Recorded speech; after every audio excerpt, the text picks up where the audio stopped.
8.15가 다가오고 있습니다. 여러분 흑백 영상으로 다 보셨을 것입니다. 8.15 해방 때 온 백성이 뛰어나와가지고 길길이 뛰면서 해방에 대해서 감사하고 감격했습니다. 그러나 그 기쁨이 얼마 가지 않았습니다. 그리고 서로 대한민국 국민들끼리 좌우로 나뉘어졌습니다. 동서로 나누어졌습니다. 그리고 치열하게 진영 싸움을 지금까지 하고 있습니다. 하나님이 보호하사 우리나라 만세가 아니면 우리나라는 벌써 세상에서 후진국으로 다시 돌아갈 확률이 엄청 많은 갈등의 나라입니다. 전 세계 240여 개의 나라 중에 갈등 지수가 최고치의 나라가 어느 나라냐면 부끄럽지만은 우리나라입니다. 대한민국입니다. 무슨 근거로? 국민 GDP의 약 27%가 갈등을 해결하기 위해서 사용하는 나라가 우리나라이기 때문인 것입니다. 왜 그렇게 되었을까? 그렇게 갈망했던 것들이 성취되었는데 우리에게는 그 후에 생각보다 많은 원망과 갈등과 비판과 저주 속에 살아가는 가정 혹은 사회, 국가의 모습을 보면서 한 번쯤 출애굽 이후에 이스라엘 백성들의 모습을 출애굽기 16장 9절에서 살펴보시면 좋겠습니다. 우리 한번 다 같이 봉독합니다. 모세가 또 아론에게 이르되 이스라엘 자손의 온 회중에게 말하기를 여호와께서 가까이 나오라. 여호와께서 너희의 원망함을 들으셨느니라 하라. 아멘. 이것이 출애굽하면서 몇몇 무리가 원망과 불평을 지도자와 하나님께 한 것이 아닙니다. 16장 9절 말씀에 보면 온 회중이 코로나19처럼 원망과 불평과 후회가 온 백성에게 귀신이 강하게 역사했는지 강하게 임재해버린 것입니다.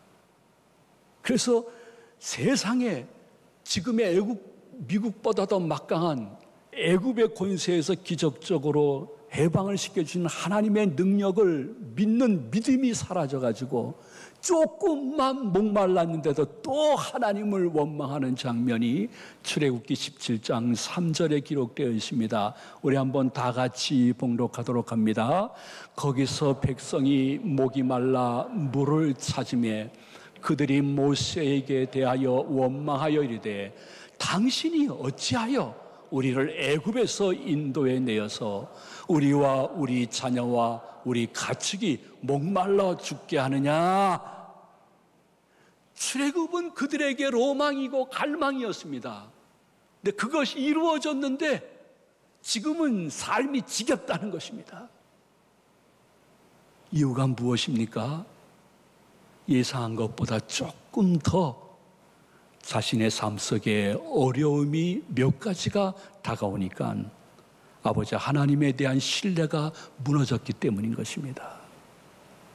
분명코 아버지 하나님은 성경 전체를 통해서 가르쳐주는 진리가 있는데 기쁨과 감격은 슬픔이라는 연단 그 뒤에 온다는 사실, 그거를 깜빡하고 출애굽의 은혜를 주신 하나님이 이 정도 목마른 것, 배고픈 것을 넉넉히 해결해 줄 것에 대한 믿음이 상실되어지니 하나님의 선민의 입속에서 불평과 불만과 비판과 저주의 말이 계속 지도자와 하나님께 올려진 이 모습을 보면서 하나님이 그 소리를 들으시고 그 모습을 보셨다는 것입니다. 그 결과로 그들은 출애굽 초기에 하나님께 사랑의 채찍을 한번 크게 맞는 장면이 성경에 기록되어 있습니다. 사랑하는 성도 여러분, 그리고 시청하시는 영상 예배 드리는 제 가족 여러분과 전국에 계신 여러분, 여러분들은 어떠신지요?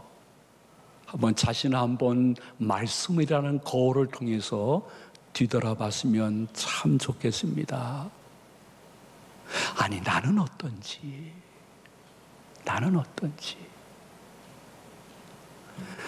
우리가 살아가면서 한 가지 머릿속에, 가슴속에 꼭 기억하면 좋을 것은, 아버지 하나님께서는 우리가 살아갈 때에 꼭 필요한 한 가지를 허락해 주십니다.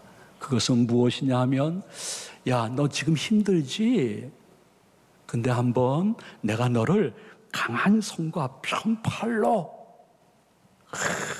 강하게 붙잡아주고 인도해주고 회복시켜줬던 그때를 한번 기억해보지 않을래? 지금 힘든 거에 너무 집착하지 말고 지난날 피할 길 주었던 나를 한번 기억해보지 않을래? 기억하라! 신명기 5장 15절 말씀, 주님의 음성을 우리 다 같이 받도록 하겠습니다. 다 같이 봉독합니다. 너는 기억하라. 내가 애굽 땅에서 종이 되었더니 내가 하나님 여호와가 강한 손과 편팔로 거기서 너를 인도하여 내었나니 그러므로 내 하나님 여호와가 내게 명령하여 안식일을 지키라 하느니라. 아멘. 우리의 삶 속에 생각지 못했던 코로나와 그로 인했던 직간접적인 여파로 말미암아 서로에게 불평과 불만이 가득 찬 것이 눈에 보이는 하루하루를 지금 여러분 살아갈 때에 기억하라. 무엇을 기억하라? 몇 년 전 혹은 몇 달 전 이젠 끝이야 했던 그 순간에 아버지 하나님이 강한 손과 편팔로 나를 지켜주시고 내 삶과 내 건강과 내 생업과 내 사업과 내 직장과 내 자녀를 기가 막힌 방법으로 피할 길을 주셨던 그 하나님을 기억하라. 기억하라. 망각의 세계, 무시의 세계에서 우리가 기억해야 될 것은 지난날 도우신 에베네셀의 하나님을 기억하면 오늘도 감사할 수 있는 믿음이 생기는 줄로 믿으시기 바랍니다. 아버지 하나님은 여러분들을 얼마나 사랑하실까? 사람들은 사랑에 다 유통기간이 있습니다. 그러나 하나님이 여러분 성도 한 사람 한 사람 사랑하는 데는 유통기간이 없습니다.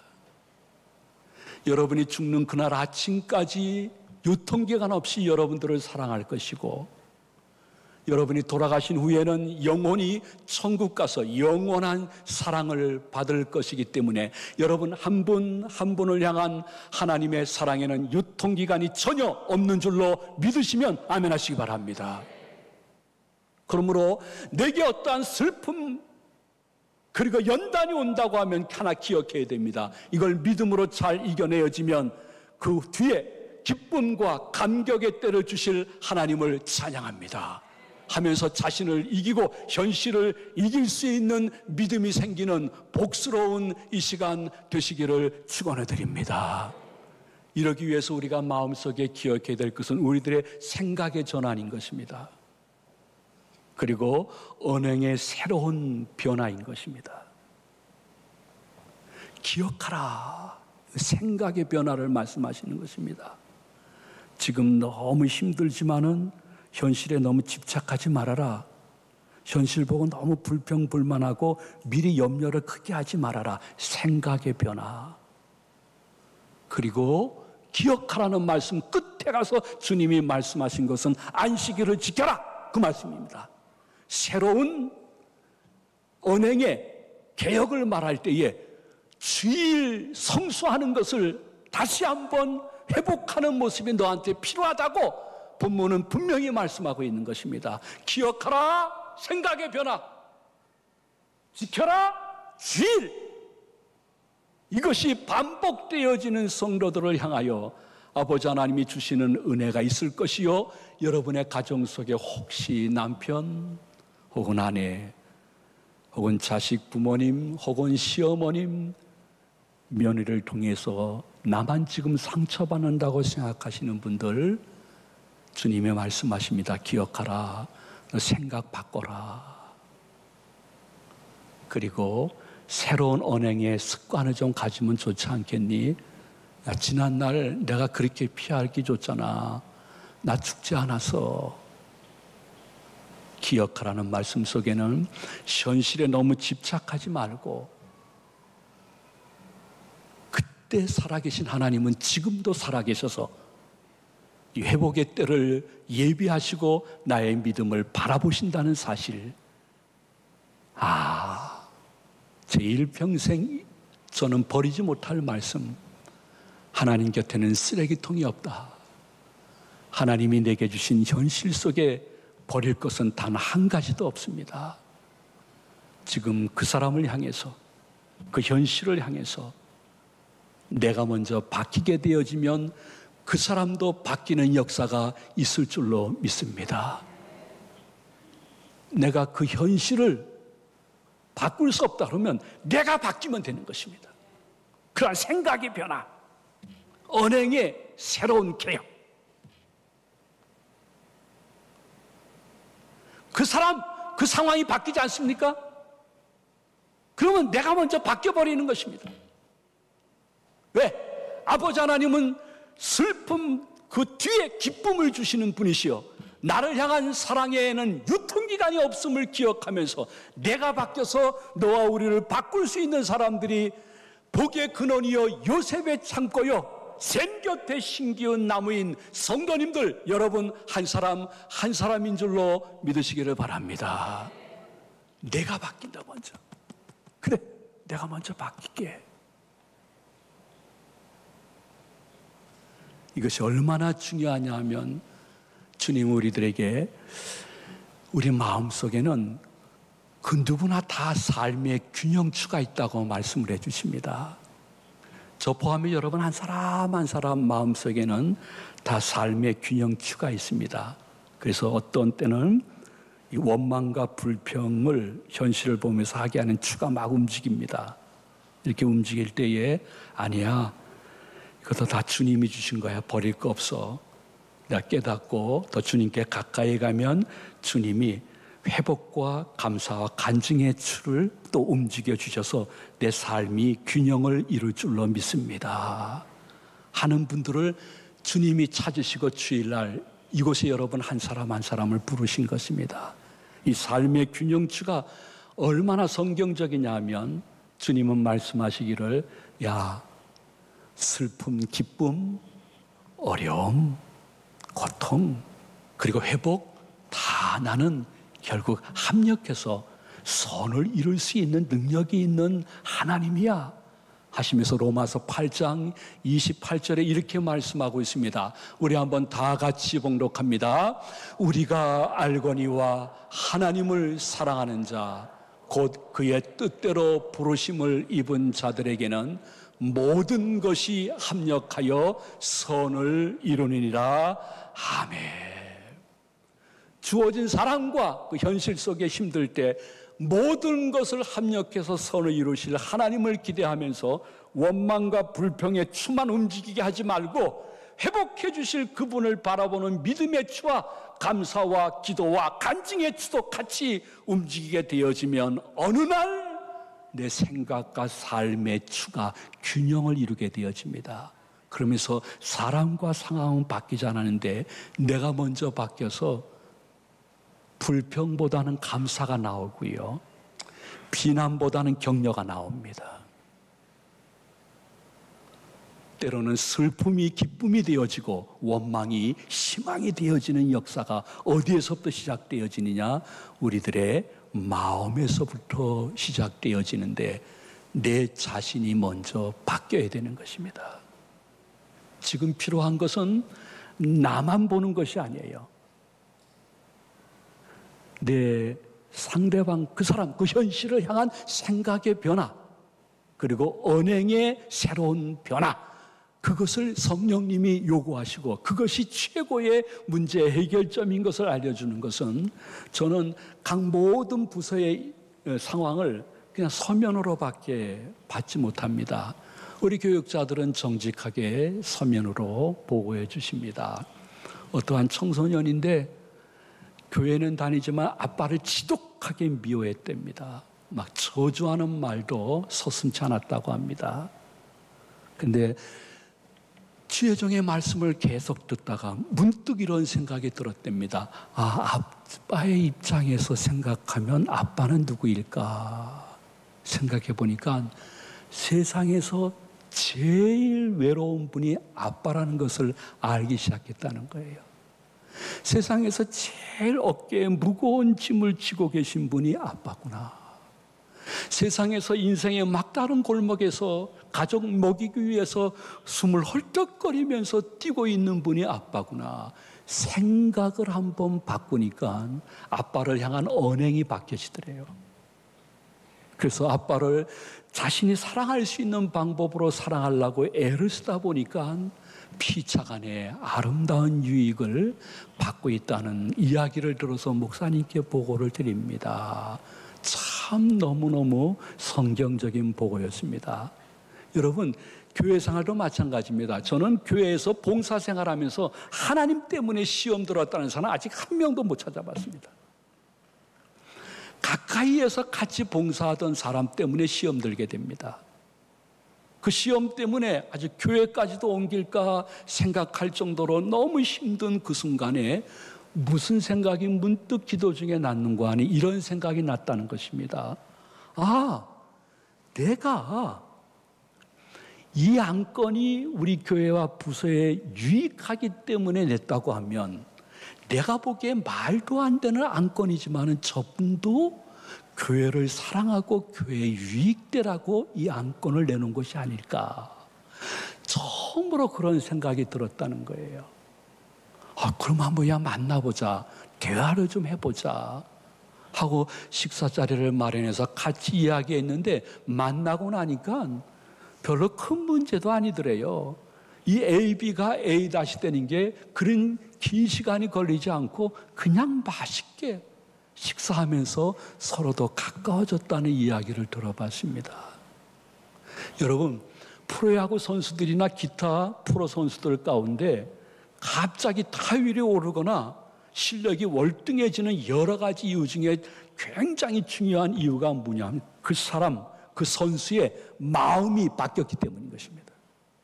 그리고 현실과 그 사람을 바라보는 말과 행동이 바뀌게 되어지면 최고의 수혜자는 바뀐 자기 자신이라는 것을 많은 운동선수들이 이야기를 하고 있습니다. 이것이 얼마나 중요하기에 성경에도 잠언 4장 23절에 너희들 마음이 참 중요하다 이렇게 말씀하고 있습니다. 우리 한번 다 같이 봉독해 보도록 합니다. 모든 지킬 만한 것 중에 더욱 내 마음을 지키라. 생명의 근원이 이에서 남이라. 아멘. 여러분, 지금 내가 생각과 말과 행동의 변화를 통해서 내가 먼저 바뀌어서 다가가야 될 사람이 누구인지를 여러분들이 너무 잘 알고 있습니다. 그 현실이 무엇인지 여러분들이 잘 알고 있습니다. 기독교는 묵상과 사색의 종교만 아닙니다. 묵상하고 사색했으면 그것을 삶의 실천에서 하나님의 능력을 경험할 수 있는 진리의 종교가 기독교인 줄로 믿으시기를 바랍니다. 내가 변하면 지금 몇 년, 몇십 년 계속되어지는 그 문제, 감동커녕 사는 자체가 무의미하고 만남, 내가 수많은 사람 중에 이 사람을 만나서 이 고생한다는 생각을 조금만 바꾸게 되어지면 누가 도와주느냐? 부활하신 예수 그리스도의 영이 여러분들을 도와주실 것을 언약하고 계십니다. 그 본문이 바로 28절 말씀인 것입니다. 우리 한번 다 같이 28절을 봉독합니다. 수고하고 무거운 짐진 자들아 다 내게로 오라. 내가 너희를 쉬게 하리라. 아멘. 예수님이 말씀하신 수고한 자는 누구입니까? 인생의 여러 가지 문제로 마음과 삶이 억눌린 사람을 의미하는 것입니다. 무거운 짐짐자라는 뜻은 헬라어 원어상으로 봤을 때는 자신의 문제보다 타인 때문에 너무 힘들어하는 사람들을 이야기하고 있는 것입니다. 이러한 분들을 향해서 예수님이 언약하십니다. 다 주저하지 말고 내게로 오라. 내가 너희를 쉬게 하리라. 말씀하신 언약을 믿으시면 아멘 하시기 바랍니다. 이 말은 무슨 뜻입니까? 다 내게로 오라. 내가 너희를 쉬게 하리라. 야, 너는 할 수 없으나 나 예수는 할 수 있다 하는 언약인 것입니다. 너로서는 되지 않지만은 내가 네 삶을 주관하기 시작하도록 네가 네 삶의 모든 조정키를 나한테 맡기면 내가 그 일이 될 수 있도록 역사해 주시겠다. 다 내게로 오라. 내가 너희를 쉬게 하리라. 네가 할 수 없느냐? 내가 해줄게. 더 이상 오늘도 주저할 것인지, 아니면 나의 인생의 모든 짐과 관계의 짐을 주님께 온전히 맡기는, 헌신하는 주일이 될 것인지 선택은 여러분들이 하시면 되는 것입니다. 주님은 이 말씀을 혹시 사람들이 그래도 믿지 않을까 봐 29절에서 다시 한번 이러한 말씀을 하셨습니다. 우리 다 같이 봉독하도록 합니다. 나는 마음이 온유하고 겸손하니 나의 멍에를 메고 내게 배우라. 그리하면 너희 마음이 쉼을 얻으리니. 아멘. 예수님이 본인을 소개합니다. 나는 마음이 온유하고 겸손하다. 이것은 예수님이 착한 성품을 가졌다는 말보다 더 깊은 뜻이 있습니다. 예수님이 자신을 소개할 때에 여러분 한 사람 한 사람에게 나는 마음이 온유하고 겸손하다 하는 이 말씀은 예수님의 성육신과 십자가에서의 대속의 죽음을 바라볼 때에 나는 네 고통을 너무 잘 안다 하는 뜻입니다. 나는 너의 아픔을 너무 잘 알고 있다. 그리고 너의 고통과 너의 아픔을 내가 대신 질 마음이 있다. 그러다가 내가 상처를 받더라도 책임을 너한테 돌릴 마음은 전혀 없다.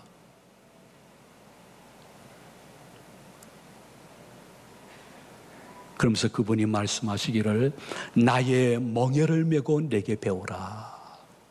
멍에라는 것은 짐승의 머리 쪽에다가 짐을 많이 실게 하기 위해서 만드는 도구이죠. 근데 고대 시대에는 멍에를 소에게 할 때에 한 마리 소에게 하지 않고 항상 두 마리 소에게 멍에를 메었다고 합니다. 두 마리 소가 물건을 끌고 갈 수 있도록이요. 무슨 뜻일까요? 내 멍에를 메고 내게 배우라. 야, 너 혼자 바둥거리면서 인생 살지 말고 나와 함께 인생 좀 살아보지 않으련? 나와 함께. 나를 앞세우지 못한다 할지라도 나와 함께 그 문제를 해결해 보지 않으련? 그러면 너의 삶이 굉장히 가볍고 문제가 해결될 것인데, 그 말씀 그 뜻인 것입니다. 동시에 나와 함께 말씀하신 예수님의 이 말씀 속에는 한 가지 더 포함된다고 하면 나처럼